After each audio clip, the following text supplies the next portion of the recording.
Jalan poros Patalasang Kabupaten Goa rusak parah. Jalanan yang berlubang dan tertutup genangan air mengancam keselamatan pengendara yang melintas, khususnya saat musim hujan dan saat malam hari.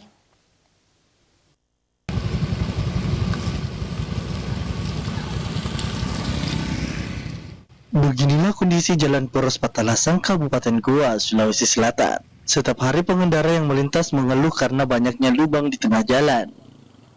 Di saat hujan, jalan rusak atau bergelombang yang tertutupi genangan seperti jebakan tersendiri bagi para pengendara, khususnya sepeda motor. Bahkan tak jarang pengendara terjatuh saat melintas di jalan ini.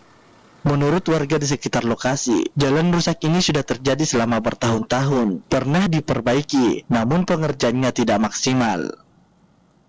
Sudah lama, sudah bertahun-tahun. Memang tidak pernah diperbaiki atau bagaimana? Ya, pernah cuma ditambal-tambal saja. Oh, tambal-tambal. Jadi memang cepat kah, apalagi kan hujan, Di? Ya. Apalagi kena genangan air. Ini, apalagi yang mau bicara.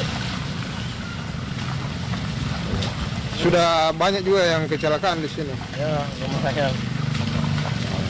Itu rata-rata motor. Motor. Jalan Poros Patalasang ini selalu ramai pengendara, meski kondisinya memprihatinkan. Pasalnya, jalanan ini menjadi akses alternatif bagi warga keluar masuk menuju Kota Makassar dan Kabupaten Goa. Wahyu Saputra, Slebes TV.